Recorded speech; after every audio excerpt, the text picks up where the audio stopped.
How do you market to Orthodox Jews, a community with big families, bigger loyalty, and zero patience for gimmicks? Avromi Prengler has the answers. WhatsApp ads, trust-based sales, and no, you can't buy your way in. Today, on the ADOTAT show. Multi-billion-dollar complex federal court litigation. We do it day in, day out. And we've built a team dedicated to doing nothing but keeping you safe in the most dangerous litigation in the world. We're comfortable where everybody else is horribly uncomfortable. And with the litigation piece, we bring the compliance piece, right? That's what I'm adding. That's what my entire team is adding. We've built TCPA World only for you folks to help you. And now the host of the ADOTAT show, the Dean of Data, the Rabbi of Roez, the Prince of Performance, the Sultan of Strategy, the one, the only. Give us a huge applause to Pesach Latin. I'm Pesach Latin. I am the Rabbi of Roez, your guide through the wild, weird, and occasionally wonderful world of advertising. Today's guest is Avromi Prengler, a man who doesn't just sell, he connects. He's the guy who believes sales is about closing. It's about caring. If most salespeople chase commissions, Avromi builds relationships much like a mensch with a mission. Let's see if he can sell me on humanity still existing in this business. Let's start with the elephant in every sales room wearing a logo-branded hoodie. You've said sales isn't about getting someone to buy, it's about becoming their friends. So how did you actually build trust without manipulating? And when did you first realize that being liked was more valuable than being slick? So I guess we'll start with the last part first. It was really over time when I started in the marketing field and working with people trying to sell them ads and whatever else it is. People are very hesitant. They're very hesitant to invest their money in something they don't know. You could come off as a bit as when you're doing a cold call, you could come up a little bit as a telemarketer. So the approach of trying to, instead of stuff something down to sell them, more as the approach of, I'm looking to understand you, I'm looking to understand your business, and then I can also do a proper job for you, which didn't take me very long to really see that that's the way to go about it. But this wasn't like a conscious thought, it was just something I realized over time that when, for example, you could take a guy who people don't know, they don't know the car salesman. So if you don't know if he's trustworthy or not, and he could rip you off, he can make a couple bucks. But when someone has built a name for themselves as a trusted car salesman, or mechanic, whatever else it is, they're busy 24/7. People are always coming to them. I know here mechanics in where I live in Lakewood, New Jersey, the mechanics who are trustworthy are just all day. You bring your car to them, they can't take care of it for you for a week or more because they just have a constant influx of customers. So I realized that in the same thing in the marketing industry. Most business, whether they're retail or software or whatever else it is, they don't really know what they're doing when it comes to marketing. Specifically what I do is marketing to the Jewish Orthodox community. So they have no idea. So how are they going to trust you? So when someone's coming to them and really coming to understand your business, and they see that you're trying to work out discounts for them, and you're not trying to upsell them, and when they have an idea, you're telling them no, they're learning to build that trust with you. So there's two things that you're going to get out of that, even a financial stance. You're going to get that this person is not going to be hesitant in signing something. You're going to be able to implement your plan properly. They're not going to cut you out, and you'll actually be much more successful because they won't be worried with it. They'll really trust giving you the wheel, and you'll just run with it. And even in the short run, if in one campaign, let's say I make a couple $1,000s less, where I could have technically ripped off this guy and got him to spend some more, he'll be much happier in the long run when he sees that the campaign worked and he spent less. And then he just becomes a consistent customer. He's not looking to shop around for others for better price, for someone to work better. He sees that the actual marketing works. He sees that the price that he's spending here are good. If he decides to go ahead and shop a little bit, he'll see that it's not like, obviously you can find somebody always cheaper in some extent, but it's not like he's being ripped off, and all those avenues. So that's really when I'm coming to sell somebody, it's not just how much money can I get out of this guy, it's an approach of building a relationship, and how can I build up this person's business? Indirectly, I'm going to end up making the money, and it's going to be in the long term, it's much more successful than in the short term of just how much money can I get right now. So if you think relationship wins, why do you think so many sales training seminars teach objection handling like it's a fencing match? So it could be simply also, it really depends what you're selling. I very much believe what I'm selling. I can't say every campaign that I do for a client is always perfectly successful, for sure not. Nobody in the marketing or the sales field has that. But I believe in what I'm selling. I believe when I'm coming to a business, and when I'm actually telling them to do a campaign, I believe this is going to produce the results that we're looking to produce. So I'm not looking to rip off people. I believe what I'm selling. If you're someone who's selling, I don't know, whatever it is, garbage or something like that, and you're just looking to get money, and pull things out of people, so you don't have a real value in what you want to get people to purchase. So you're going to, your other avenue is let me manipulate and get them to sell, and then sayonara, I got my money out of you. It's a very different thing, and that's something that you can do. But something like that, you're not going to have consistent clients, whatever your industry is. People aren't going to become repetitive clients for you if they feel like you're just stuffing things down your throat and trying to get out of them. As opposed to any of my clients that I work with, they just become consistent circulating campaigns and stuff like that because, as I've said, the type of way that I work with them. Have you ever had to tell a client that they were not a good fit? For example, selling pork rinds on the Jewish press. Yeah, for sure. I had that just last week. So it wasn't, didn't tell them for sure it wasn't. I said I wasn't sure that somebody wanted to open up locally where I am, like a kind of a cleanup crew after construction, a company doing that. So I was telling him when he got on the phone, he was ready to put in a $10,000 campaign and all that. I told him, we really have to see how does your industry work. I mean, when someone did construction on their house or renovations, whatever else it is, how do they end up by somebody in your industry? Is it that they go to the realtor or the contractors who suggest them, and it's always word of mouth, and they're not really shopping around, they're not asking friends, they're just coming from the people who did the work? If that's how it works, then marketing is not going to help you. You have to build these relationships with these contractors, whatever way you're going to do that. It could be the marketing will help you when you're trying to pursue the relationships, the branding end of it. But if your industry doesn't work, that the users aren't directly reaching out to you when they need the service, then a marketing campaign is not going to help you that much when you're going to the general population. So over here, I had a client, I probably could have gotten to spend 10 grand, and maybe it would have led to what he wanted, or it could have just been a waste of his money. But I told him, you really have to research your industry properly if this is the right way. If it is the right way, so come on back to me. So do you think that CRMs have killed actual relationship building? We're drowning in follow-up reminders, but no one seems to remember my birthday. Yeah, I can imagine when you have like a big enterprise. I don't have that. I have much more of a small business. I can imagine we have a big enterprise, everyone working remote, that you're going to lose a lot of that real relationship building. I try with like the sales agents who work for me, I try to give over this. When they're working with their clients, it's not like remote, but you're trying to build as much of a possible relationship as you can. Obviously, if you live in a different area, your relationship's over the phone, but you could give someone a real feel of something with that as well. Communicating just by, messages, emails, and stuff like that, you're going to have much less. So obviously through CRM, yeah, 100%.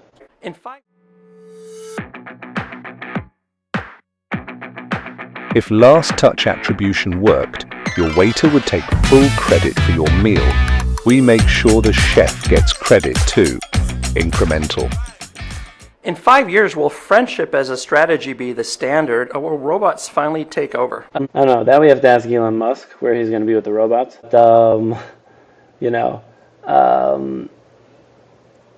This is how I plan to always do sales. Now, with robots taking over, I was just speaking to a potential client who's looking to build AI as a part of people's CRMs on top of it. Now, I don't know if it's actually possible, but he told me that in a phone call where I would be speaking to a client, understanding their business, creating a strategy, the AI, they're trying to develop a way that it would be, besides recording the conversation, taking notes and all that stuff, it could actually start implementing the campaign based off that. I think that's really not here today. I think that whatever amount of time that'll be, we're like, AI is where the internet is in 1996 right now. So there's many years for it to explode much further.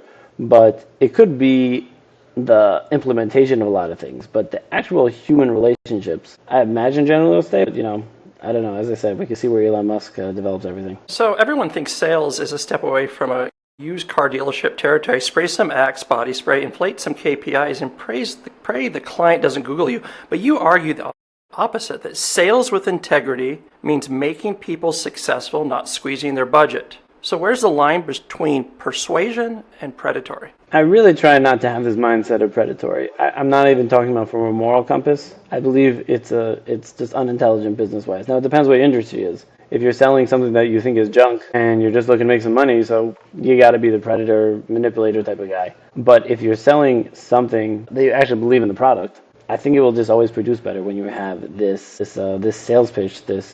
Where I'll persuade people is where I think they're making the wrong decision and where they're being hesitant in putting out those extra dollars because they're worried of spending the money, but really it's beneficial for them. Now, I could be wrong, but this is, that would be my opinion in the matter. Yeah, that's basically. So in your career, what's the most manipulative sales tactic that you've seen, and how did you shut it down? There's many people in my industry where a lot of the ads work through commission. For example, let's say an ad is $1,000. So, you sell to the client for the way that I do it. I sell to the client for the same $1,000. The platform gives me a commission for bringing them in the ads. That I was paid the $1,000 that the ad would cost, and then the platform charges me minus the commission, let's say 20%. So they're charging me $800. So that's how I make it.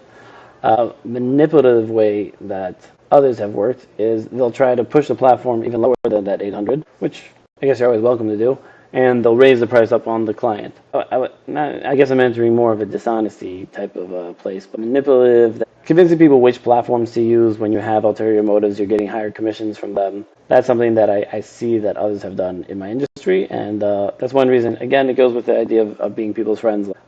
Digital platforms, I do the same commission percentage across the board, so I wouldn't be pulled to another one more than the other. As opposed to here, let's say in one place I was getting 10% more by another place, I would be manipulating or persuading someone to use that platform, even though it's not the real place of benefit for them, but because I'm making more money from it. So people always tell me that ethical sales is a luxury that only successful people can afford. What do you say to people who are like 3 months from eviction? Yeah, that's tough. When you're in a place where you're financially desperate, it can force you to do horrible things. I don't know. It's in the short term you'll make money, but in the long term not. But if someone's really desperate, yeah, I can imagine that's a difficult thing to be in. So a hypothetical question: you inherit a team with zero moral compass, but they have killer close rates. Do you retrain them, or you just buy more breath mints and let it ride? If I'm seeing somebody's really not producing, you have to evaluate what's the issue over here. Are they being lazy? Are they not? Is there some sort of issue in their sale pitch, their strategy? And then sometimes people aren't cut out for the job. So I've noticed this trend, like every marketer seems to secretly want to be God, creating demand from nothing, manipulating time and attention, making people click buy now like it's a holy commandment. But the platforms are changing, audiences are cynical, and the algorithms are starting to ghost us. Let me ask you, where do you think marketing actually has power, and where are we all just shadowboxing with data? Marketing has power, so when you're dealing with these platforms like Google or Meta or whatever, where they have very strong data, that's obviously the most helpful, but I think there's really always the experience of the marketer, what he sees, what works, understanding the content, how it will perform. People shadowboxing, I don't know. I don't have as much of that experience. I wonder with some of these platforms, the data that they share, I don't actually have access to the Google Analytics always and stuff like that. So I'll base it more off my experience than the data that they share. Do you know of an example of when marketing didn't work at all, even though the campaign had all the bells, whistles, and the LinkedIn buzzwords? And did it involve a QR code? So the avenues that I do marketing are different than LinkedIn or the generic social media in the Jewish community is different. What are some major sites or publications that you guys you work with? There's Yeshiva World News. A lot of it is WhatsApp statuses, which are similar to Instagram. Well, that's interesting. Yeah, I get them. I'm on their list. Yeah. So there's lots of those. That's really where the primary place where the ad placement is today in the community. I've had some campaigns, never like major bombs, thank God. I try to be very conservative with clients. So having campaigns via text or WhatsApp, it's really interesting to me. Do you know of any other communities that do this? Is this just within the Orthodox community? I'm on all the lists, so I get all the ads. Right. But do you know any other communities that do this? Not that I know of. I mean, generally in America, WhatsApp is not nearly as popular as it is in the rest of the world. I know it's used a lot in Japan. All my Japanese clients use it. They love it. Right. No, so I think in the rest of the world, in India, Europe, Japan, all these countries, I think WhatsApp is very popular. For some reason, in the U.S., it hasn't picked up very much. In the Jewish community, it's picked up majorly. And I think also since our whole sensitivity with filters and stuff like that, which puts people off less of the generic social media, much more, so they've turned WhatsApp into this central place. So even if you take somebody from Japan who's into the main part of WhatsApp, which is the messaging ability and the groups and all that stuff, similar to Signal, the statuses, like I don't know why, they wouldn't push the status as much, they'll just use Instagram or whatever else it is. It's become like I think, generally, I haven't seen in the other world, like a unique thing in the community that people do. I haven't seen it become a monetized thing anywhere else. But I think it's 100% deliverability. There are no spam filters. Right. So it's a great way to get in touch with people. Yeah, no. Also, you're hitting people for WhatsApp, let's say, as compared to Instagram, people aren't communicating. They're going there to look for content.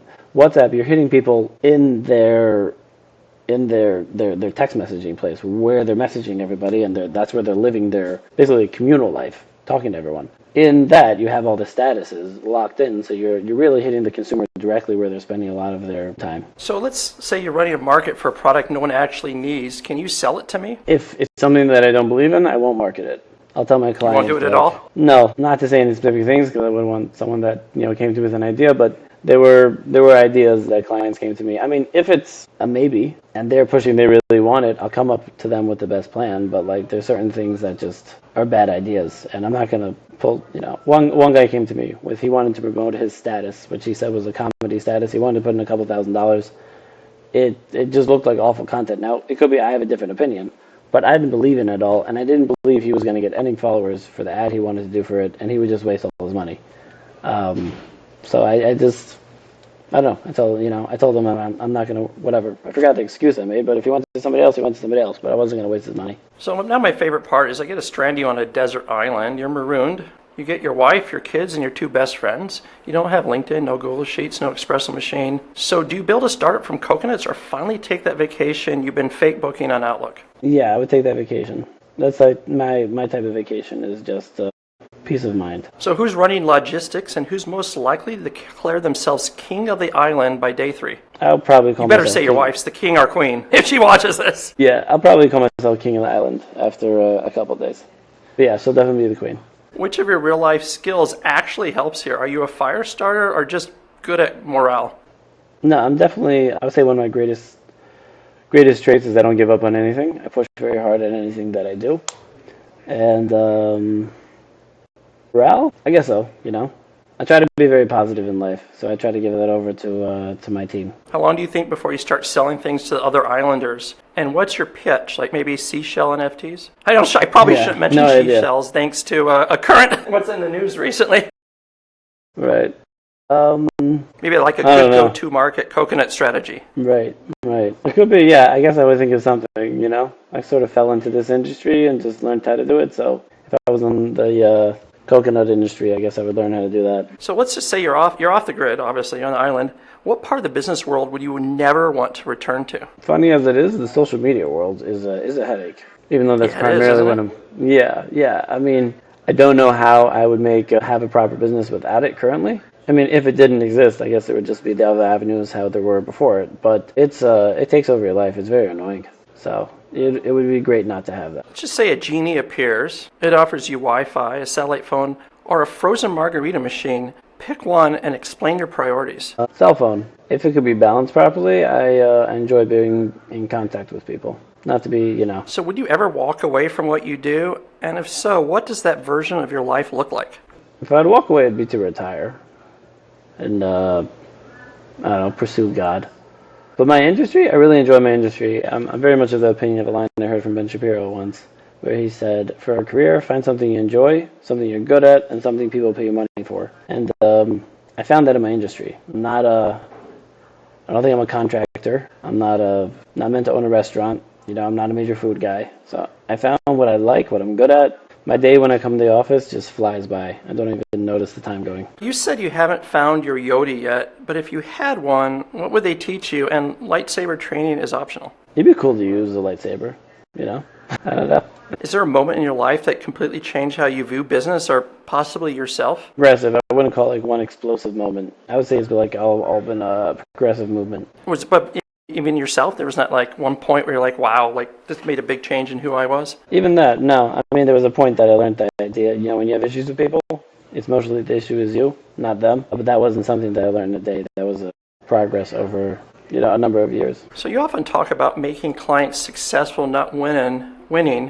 So what do you define as success for yourself right now? Successful campaign. I mean, at the end of the day, right, you're having a business. So that the business is growing, I'm growing with my employees, meaning that there's more work to be done. Obviously, more finances are coming in. But the real success is the work that I'm doing, that the campaigns that I'm running, I'm seeing these businesses grow. And all their own trajectory, how they are. Is there something that you think that most people completely misunderstand about you? No. I think I'm generally a pretty open guy. You think that helps in your business pitches and making friends? For sure. In business, I mean, my clients are able to see I'm just extremely open with them. I feel that that's what very much assists in my relationship with them. That I'm not trying to manipulate and just, they see just generally the way that I'm handling them. I'm not creating a wall. I'm very open with them of who I am. So 10 years from now, someone writes your biography. What will be the title? Let me give you multiple choice. The Man Who Sold With His Soul. B, How to Fly Without Wings. C, He Just Wanted Everyone to Succeed Except That One Guy. Or D, Avromi Unfiltered, Sales, Sandals, and Slightly Dangerous Ideas. The last one sounded good. I'll pre-order that book for sure. And last but not least, what is the one piece of advice you give to someone just entering the industry with a full heart and maybe a half-empty wallet? It takes a lot of work to really build up. Yeah, I think most of the idea that I've been saying till now. The sales should be, your goal should be to make businesses successful, not just how much dollars you can make. Then you'll end up making more dollars, but that would be the simple way I would say it. That's it for today's episode of the ADOTAT Show. Big thanks to Avromi Prengler for reminding us that marketing to Orthodox Jews isn't about being pushy. It's about being a mensch, not a schwitzer. And of course, a huge yasher koach to our sponsors Troutman Amin LLP, keeping marketers legally kosher, and Incremental, who prove you can measure impact without needing Ruach HaKodesh. We'll be back next week with more chutzpah, less buzzwords, and a few well-placed kvetches. Stay bold, stay curious, and know more than you did yesterday.